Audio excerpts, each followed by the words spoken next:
Okay. I'd like to call to order the joint CERS and KRS Retirement Health Plan Committee meeting. And I will take an opening legal statement. Yes, ma'am. For the record, I want to note that this is a joint health plan committee meeting of the County Employees Retirement System and the Kentucky Retirement Systems. This meeting is being broadcast via video teleconference pursuant to Kentucky Revised Statute Section 61.826 and may be viewed by the public at the Kentucky Public Pensions Authority offices located at 1260 Louisville Road, Frankfort, Kentucky. It is also being broadcast to the public via Facebook. I ask if you are speaking and not appearing by video, please identify yourself before talking. In the event the video or audio broadcast is interrupted, we will attempt to reestablish a connection. If a connection cannot be reestablished within 30 minutes, the meeting will be adjourned and rescheduled to another date. Thank you. And roll call. Dr. Miller? Here. Mr. Piercy? Here. Dr. Carver? Here. And Mr. McGraw? Here. All right. Okay, and we have no public comment. So we will move on to elections, and I will take nominations for a chair for this committee.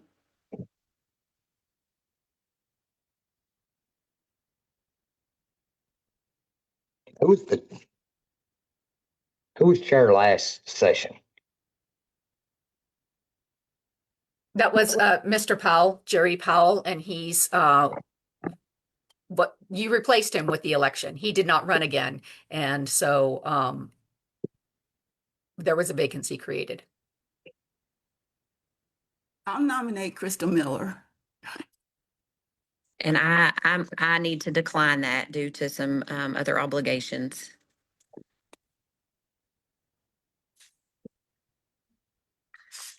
How about you, Dr. Carver? Can we nominate you? I don't even know if I'm going to remain on this committee. It's getting thin. We're getting thin here. Keith, are you willing? I'll do it. Okay. All right. Thank you. Can I make that nomination? Yes. Okay. And do I have a second? Second. Okay. All in favor? Aye. Aye. Aye. Any opposed? Okay. Looks like Keith is the chair. Well, I'm opposed, but I didn't want to vote no. Thank All you, right, Keith, for doing it. Thank you very much. We will move to the next item, which is the approval of minutes, and I think that's for February 13th. And I'll seek a motion. Sir, we needed a vice chair nomination just in case you could not show up. I'm sorry. You're correct. And so I will make a motion, or I will nominate Crystal. Crystal, you willing to be vice chair? I am. Okay. Is there a second for that or any more nominations? I second that. Okay. Any discussion? Seeing none, all those in favor? Aye. Aye. Opposed? And that motion carries. So Crystal is the vice chair. And now we'll move on to the approval of committee minutes from February 13th, and I'll seek a motion for that. I will make the motion to approve the minutes. I second it. Any discussion? Seeing none, all those in favor? Aye. Aye. Opposed? And that motion carries. And the next item up is the account management review with Humana, and Tracy Garrison is listed. There she is. Here I am. Good morning, everyone. Great to see everybody. Congratulations to Keith and his new leadership role. Actually, we are excited to work with all of you. I know we've got a lot of new faces here. So if at any point in time, I'll try to do some recap as we go through some things and make sure that everybody has an understanding of what we're talking about. But if at any point in time I use a term or say something that's confusing to you, please let me know. I'm happy to take a pause and go back and review that. If we can go to the next slide.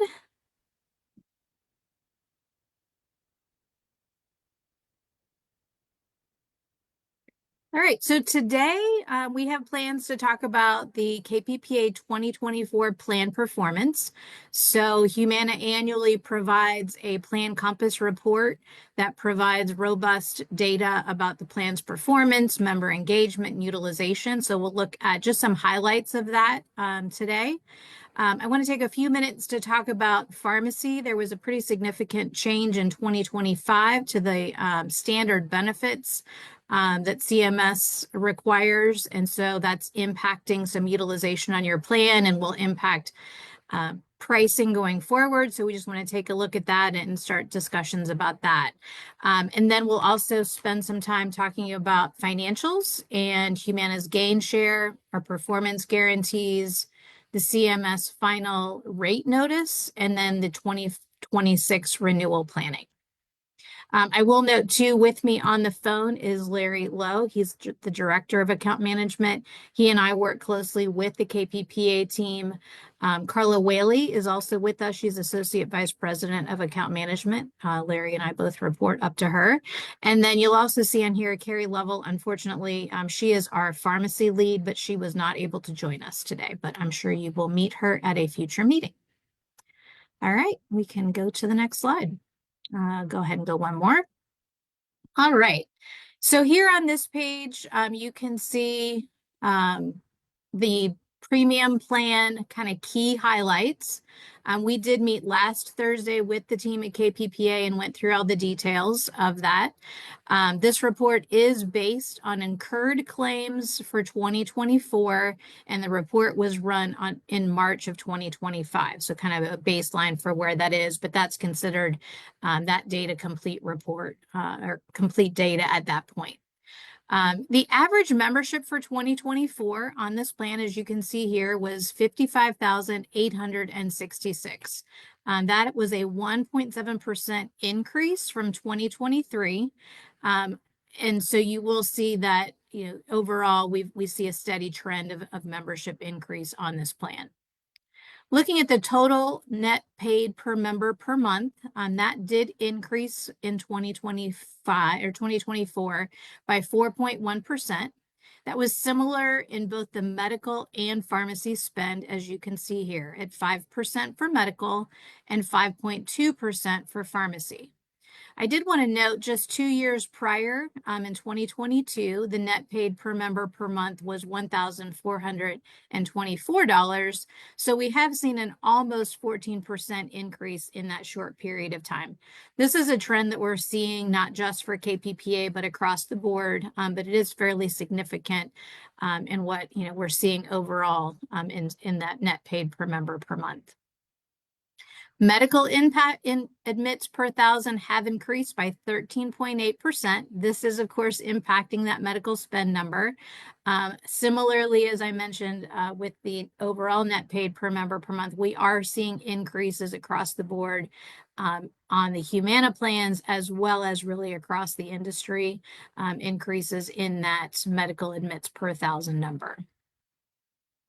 Looking at some key pharmacy statistics here, you can see that the total prescriptions per member per month have increased by only 0.6%. So really pretty much remaining stable year over year.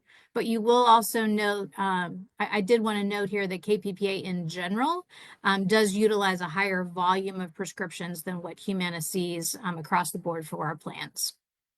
Specialty drugs as a percent of the net paid for prescriptions did increase 4.3% and represents 40.4% of the plan's total drug spend.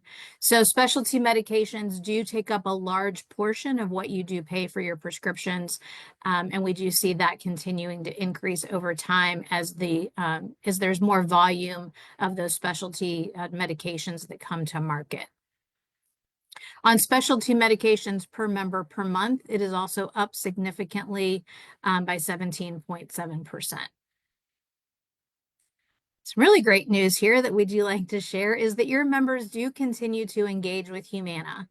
Members fully compliant with health alerts, that percentage increased by 8.4%. Wanted to mention from a health alert perspective, health alerts are notifications or indicators that Humana identifies that members need to receive some sort of service. If they're diabetic, it could be something like an A1C. It could be the diabetic foot exam. For various other conditions, there may be follow-up care needed. And of course, all members would need to get an annual wellness exam, a physical, those types of things. So Humana identifies those items throughout the course of the year based on claims experience, medical claims, and pharmacy claims. And we send notices out, not just to the members. They do often get letters and phone calls from us, but we also work with their providers to also send reminders to them. So generally speaking, this number, having that many members fully compliant, meaning that all the boxes have been checked off for them, is really great to see here. We also see that there was an increase in preventative care. So that's great to see as well. That also contributes to that good compliance with the health alerts. At least 79.8% of your members did receive at least one preventative service in 2024.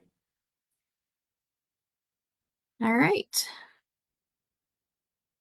Questions on the preventative or the premium plan information? All right, if there's no questions there, we can go to the essential plan.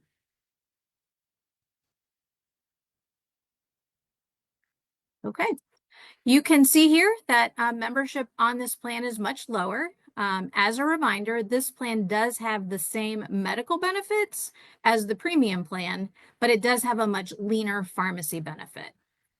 Membership on this plan actually decreased by 2.4% in 2024. Likely those members were moving over to the premium plan. The total net paid per member per month is $1,004.36. This is, of course, significantly lower than what we see on the premium plan. And overall, we do see lower utilization and costs for these members.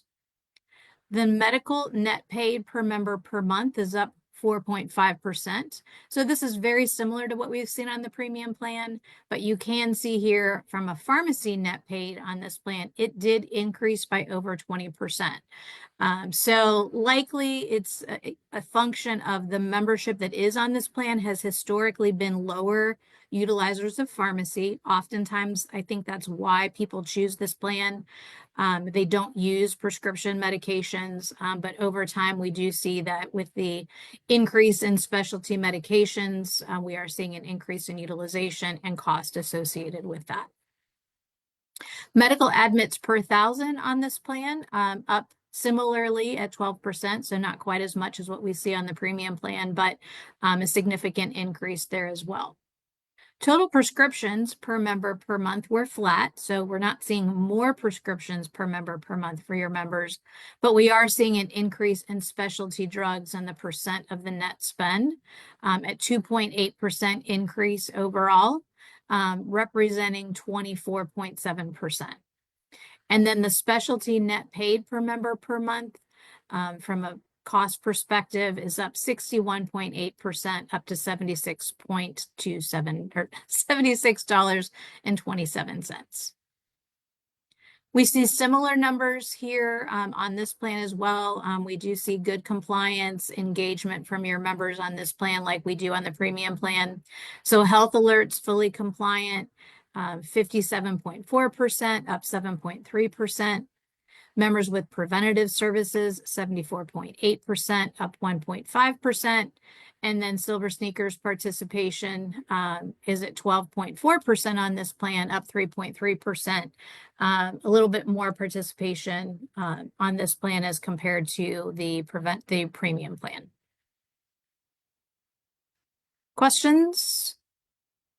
All right, we can move then to the pharmacy information that I wanted to review. So this is what Humana calls the member by phase report for 2024. Typically, we share this report with the committee in the October-November timeframe.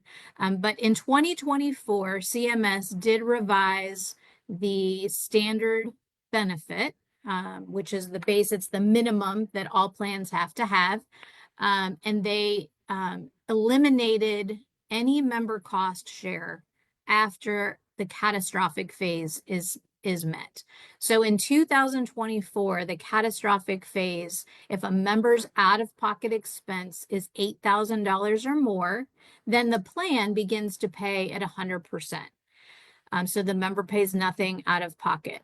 In 2024, 8.6% of KPPA members reached the catastrophic phase of the plan by December 31st, so by the end of the year.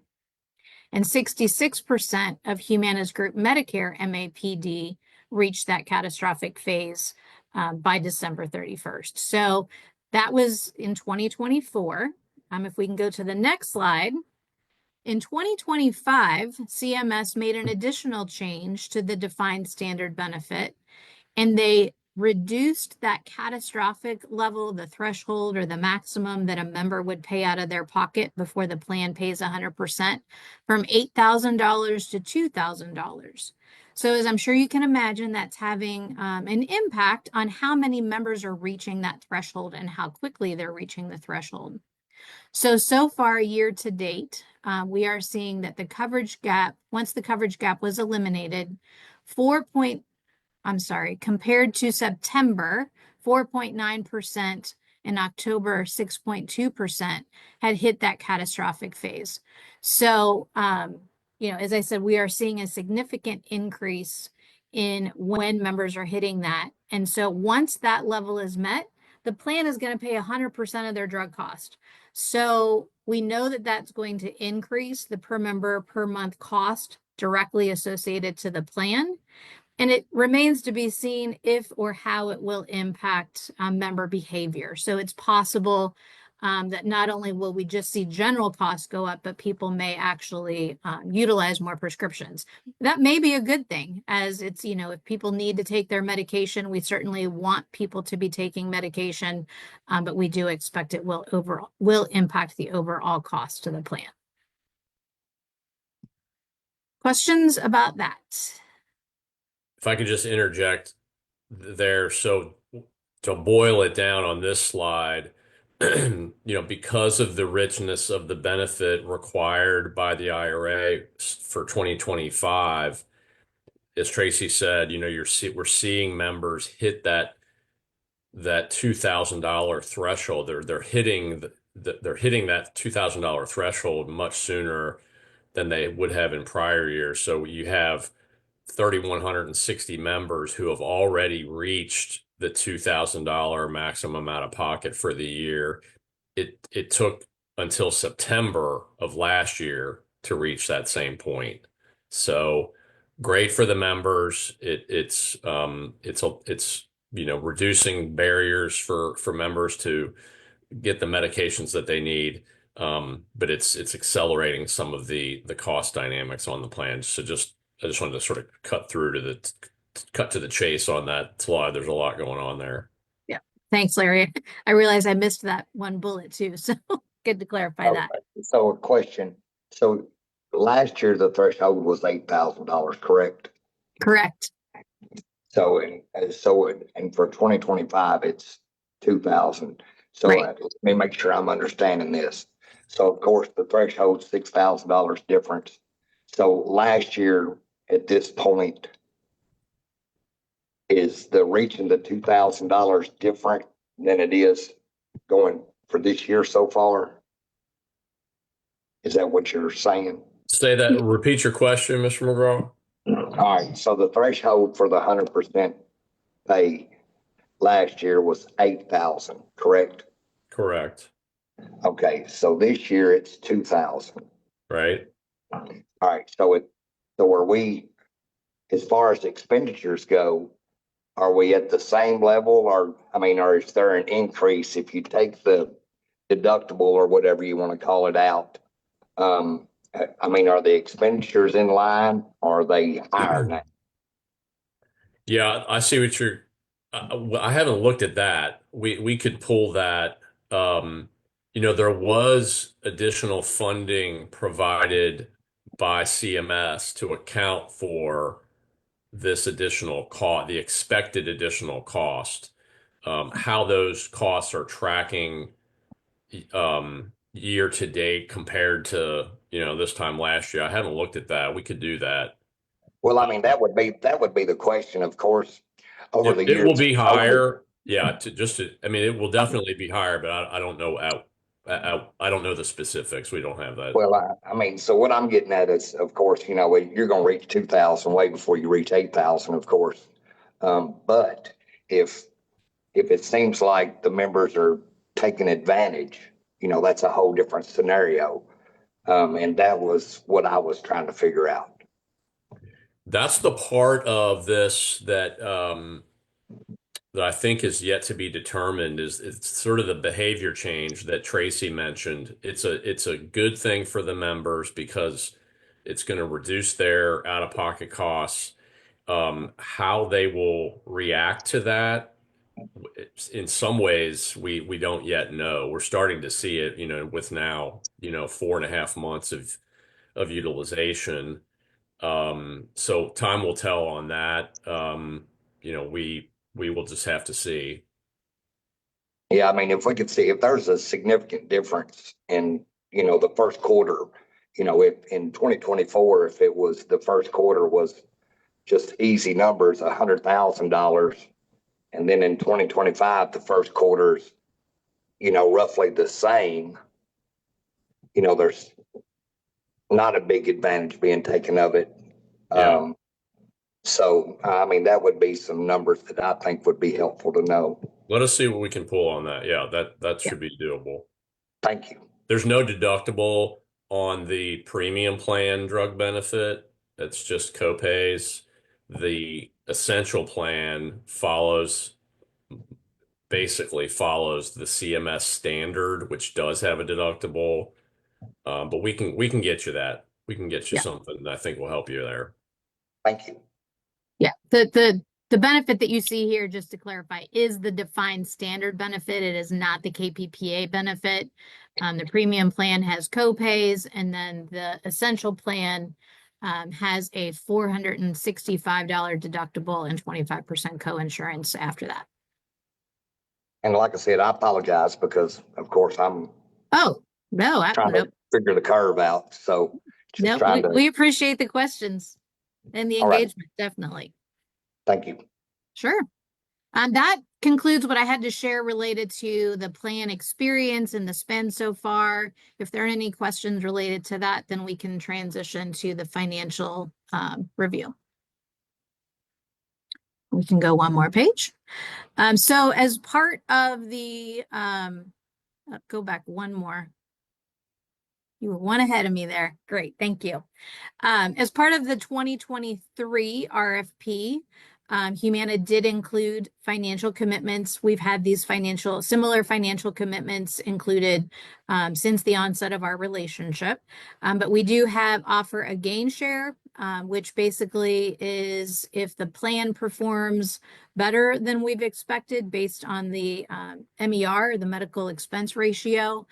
We do share in the savings that we've seen from that with KPPA. And for several years, back 2019, 2021, 22, we did share a significant amount based on the plan performance.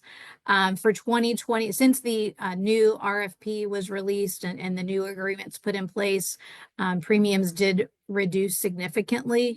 So we haven't seen a gain share payout. We do not anticipate that we'll have a gain share payout for 2024, but that will be settled in August. And, we know, hard to say in advance of that, but more to come on that. But that is an annual review and a potential payment based on the performance of the plan for the year. We also have performance guarantees. So these are minimum requirements that Humana agrees to meet. And if we miss any of those points, then there is a financial payment to KPPA. If we can advance to the next slide, we can look at what some of those items are. I'm happy to report that Humana has met all of the performance guarantees for 2024.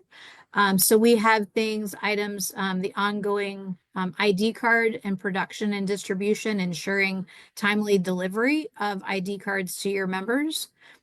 We have an account management satisfaction survey that the KPPA team responds to annually, and provides feedback as far as the performance of myself and the rest of the team related to KPPA.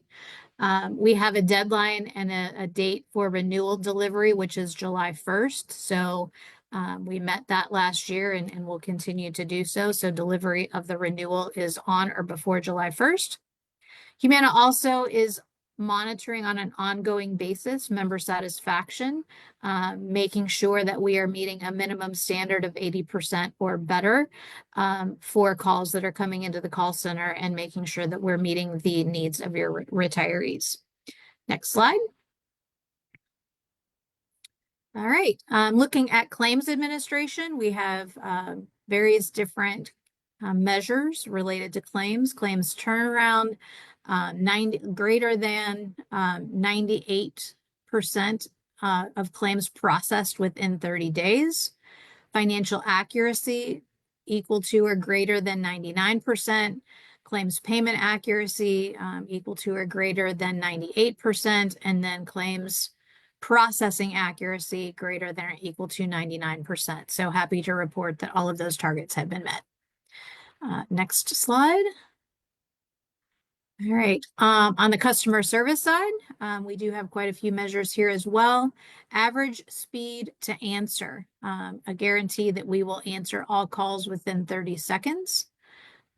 Abandonment rate, so those are folks who may choose to disconnect the call before they talk with or resolve or make contact with the call center, less than 3%. So we're meeting that. First call resolution. We do know that it's ideal if we can resolve calls within that first call to the center. And Humana is always striving to improve our processes to meet or exceed that target. That target is greater than or equal to 90%. And for 2024, we were at 96.89% on first call resolution. Humana also makes welcome calls to your membership. We did reach 100% of new members. So these are folks that newly enroll in the plan, not people who have renewed, but new to the plan each year. And then we also have an account concierge tracking log for member issues to make sure that, to monitor for any trends or escalated issues that we may see. Next slide. All right, looking at claims administration, the downtime for the system, we have exceeded that at 99.93%. And then reporting, Plan Compass, which we've talked about today, that was delivered in a timely fashion. Management reporting, this is related to any requests that may be made, and then also with the annual premium versus claims reporting, and that has been delivered and was delivered for 2024. And then also lastly, any notification of subcontractor or affiliate changes. I think that was the last one. There's a lot of those. Any questions related to that? Comments? Okay. So we will continue to have these types of guarantees in place going forward throughout the life of the current contract. With that, I'm going to turn things over to Larry, and he's going to review the CMS notices. Yeah, thanks again. Thanks for allowing us to be here today. So as you all may know, the bulk of the revenue for these plans, for Medicare Advantage plans, is provided by Medicare, by Center for Medicare and Medicaid Services, CMS. They have a sort of a two-part schedule by which they announce their funding for the following year. So in the January-February timeframe, they release what's known as the advance notice, and that gives projections on funding changes as well as any structural changes to the Medicare programs. That gives time for carriers and the industry in general to comment on any of those proposed changes. They finalize those rates and any structural changes in what's known as the final rate notice, and that we got that in early April. So that notice, obviously, again, it provides north of 80% of the revenue that pays for these benefits. So knowing what those changes are going to be for the following year is critical.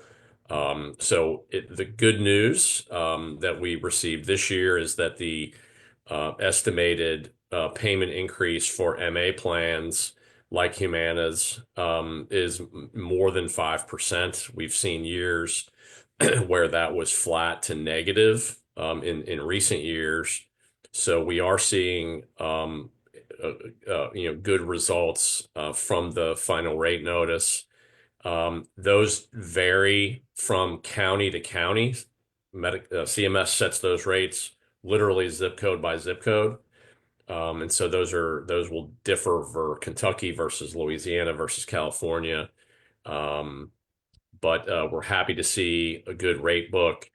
I will say in general, as Tracy pointed out, we are seeing and continue to see significant headwinds in the way of increased claims expenses. So we across the industry, not just for KPPA, but industry-wide, we are seeing rising medical and pharmacy utilization.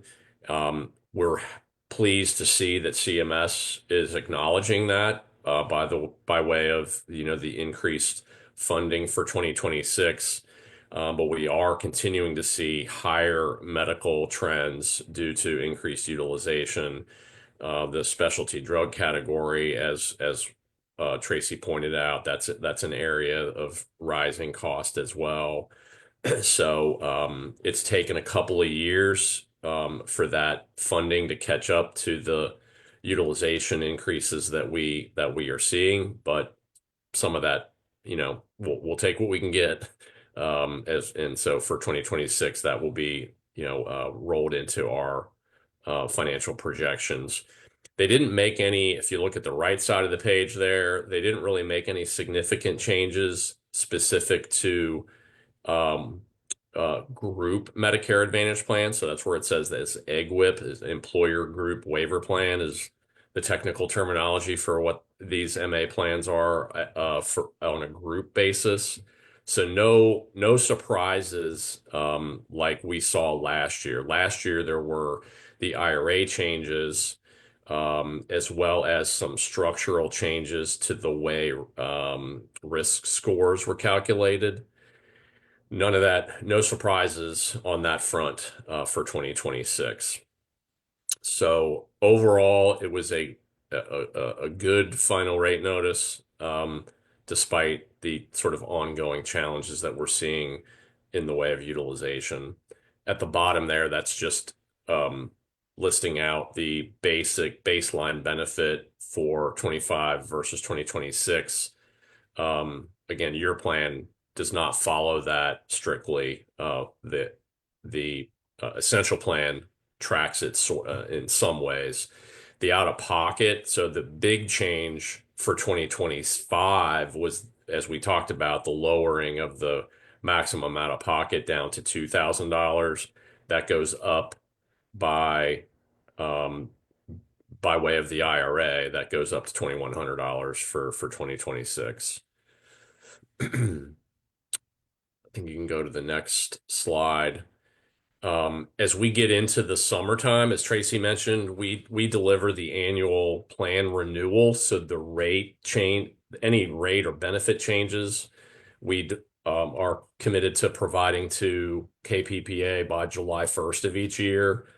And so that process will include the things that you see on the screen here. So we dig deep into all of the pharmacy and medical claims that your population are receiving. We try to use as current data as possible. we take into account all of those trends as well as the changes that we're seeing from CMS, as plus any benefit changes that might be in play. Those you all have most of the decision-making authority on whether you want to make any benefit changes. Those have occurred on occasion in the past few years, but typically plans like this, the benefits stay consistent year over year. So we will roll all those things into the algorithm, and we'll know. We're still digesting that final rate notice because, as I said, there are very, how the funding works from county by county and zip code by zip code. It can be different. So all of those things are being worked on tirelessly by our actuaries, and so we will have that renewal out, here later in June for the staff and for your consideration. So we are seeing those headwinds. It's good news that the rate notice was more favorable than anticipated. Exactly what that means as far as the rate that we will deliver for 2026, we'll know more about that over the coming weeks. So any questions about that sort of funding methodology from CMS or just sort of our approach in general?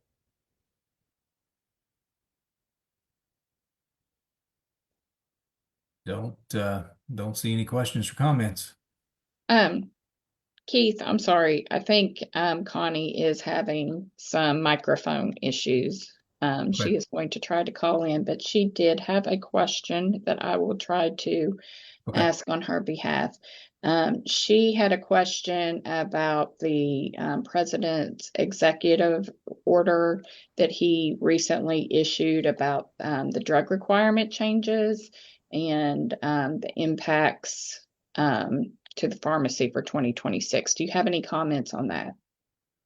Yeah, nothing of any detail. We have asked our government affairs team for sort of reaction to that. We have not seen that yet.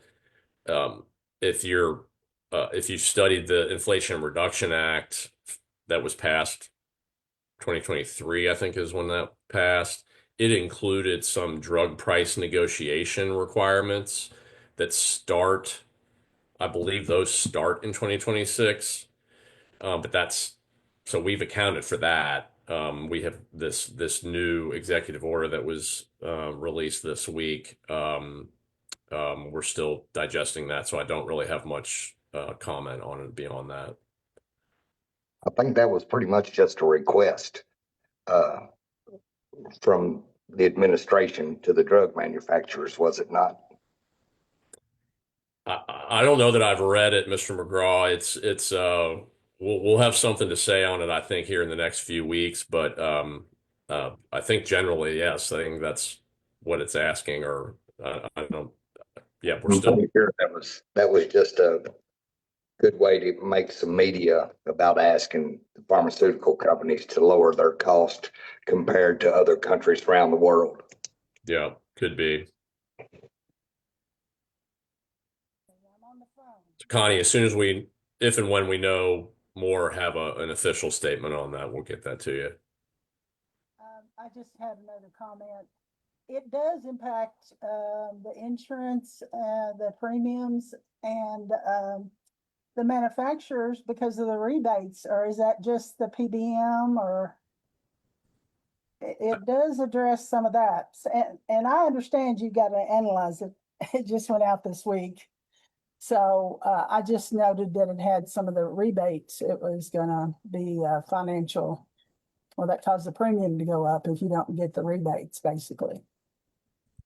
Yeah, I think what you're saying is if the manufacturers are forced to lower their retail price, so to speak, might they stop paying rebates that are paid out on these drugs? I suppose. Yeah, I don't have any comment on that. It's too early to say.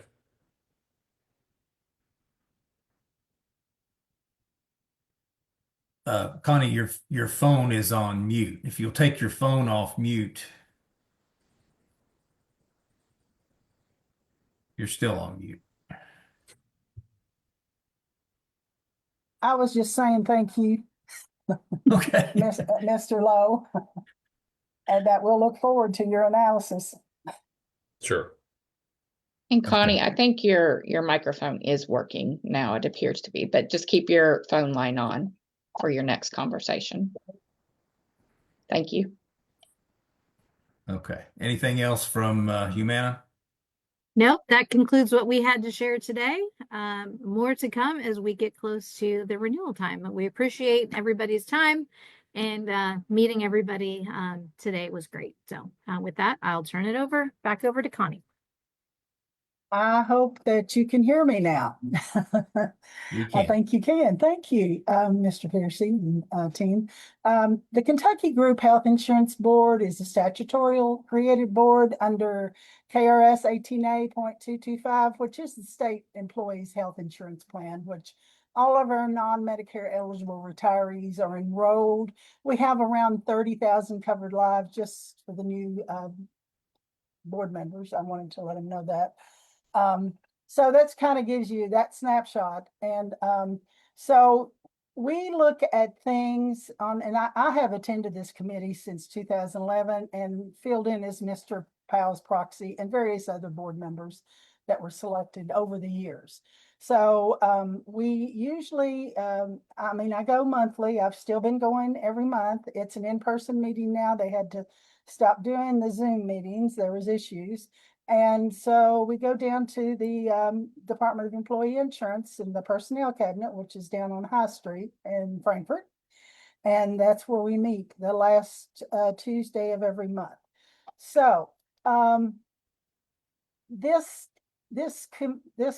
requirement for this committee, they have tried at the Department of Employee Insurance for the past couple of years to get this committee changed just in the makeup of the multiple members. Like they're going to ask for a KRS retiree, and they're going to ask, in the past they've asked for a KPPA employee. So we'll see if next year that goes through, and then that should address the issue that if the CERS and the KRS and state police separation, because the statute refers to KRS, but in some of the other language in 18A, you're going to see the CERS included, and I believe the state police and other insurance language.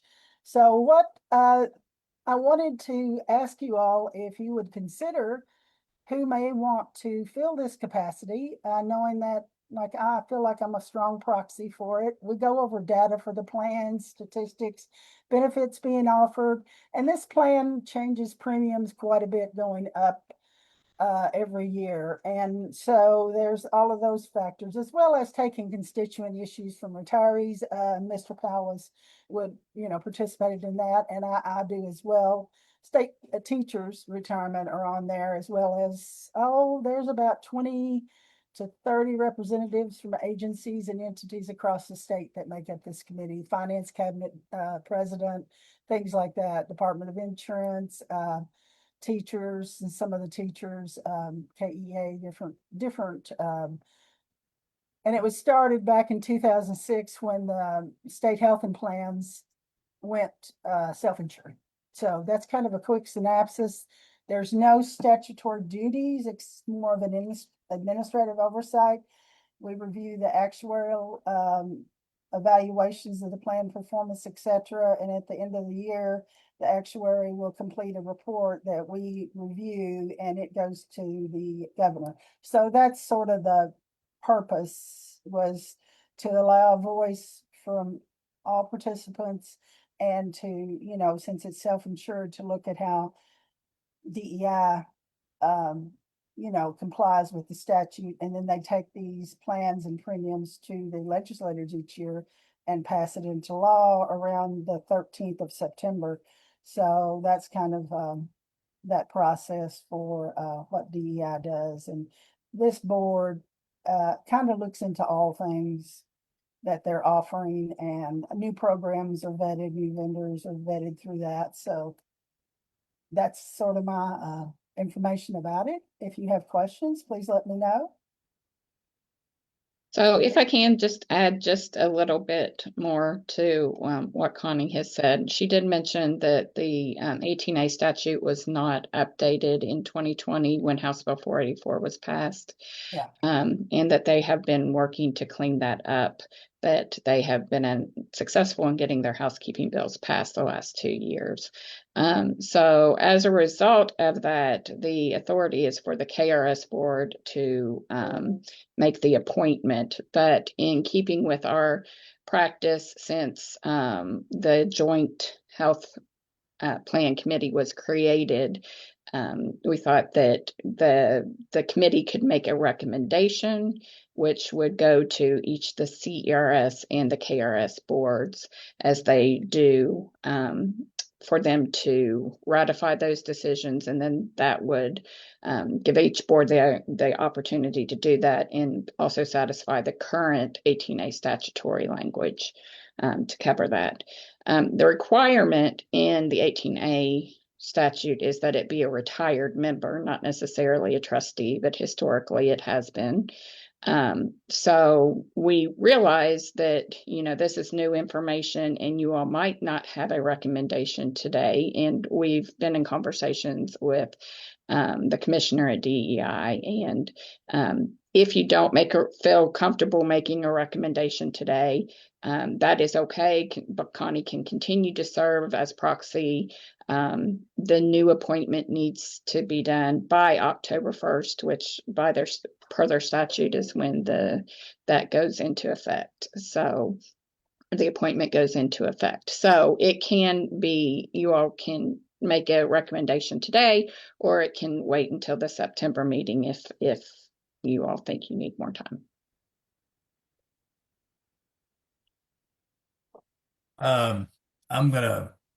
Well, let me not poison the water here. Is anybody willing to serve on this particular board? Okay. Yeah, it's probably that we're not in a position to make a recommendation. But if I heard, I might have misunderstood this, but KRS is the only one referred to in the statute, but Jerry Powell has been the member, and obviously he's a CERS retiree, correct? That's correct. It Yes. said the Kentucky Retirement Systems was responsible for making the appointment. Okay. That word, but it says it has to be a state retiree. Under other 18A definitions, CERS is included as a state employee. So Okay. their interpretation is that it can be from any of the plans that KPPA administers, can be a retired member. Okay. That makes sense. And sorry, Mr. Piercy, just to reiterate what Ms. Pettyjohn and Ms. Surratt just said, it also does not have to be a board member. It just says a retired state or a state retiree. So I just wanted to open that up as well. Okay. It sounds like we're probably not going to have anybody to put forward in this meeting, and we may have to go back to our full boards to see if anybody is willing to step up and take that particular position. And it may be, I mean, let's be honest, it may be a tougher sell now since it is an in-person meeting every single month. And since it's not a KPPA meeting, there's probably no per diem that goes with it, right? I know they get travel. Yeah. Okay. But I don't know other than that, but Okay. it might be in our statute that's attached to this. I'm sorry, I didn't look at that. Okay. So that may make it a little bit tougher, but we'll probably have to go back to our respective boards and see if anybody's willing to step up and take that spot. And the fact that it has to be a state retiree also narrows the pool a little bit because not all of our board members are retirees. Correct. So we could, when we have the memos to each of the boards for this meeting, we could put that on in the memo and have discussions with the full board if that's how you'd like us to handle it, Mr. Piercy. Yeah, I think there's probably what will have to happen because I don't think we're going to be able to resolve that uh, here today. Okay. Connie, anything else on this particular topic? No, sir, I think it's appropriate to wait till September and vet with the boards as you, Okay. because it did go to Mr. Powell's appointment back when, went to the boards at that time after the committee, so that was done that way. Okay. All right, good deal. Well, that ends this particular topic, and that brings us to the end of our agenda for the day. So I'm going to adjourn the meeting. Appreciate everybody's time and attendance, and we'll see you at the next one.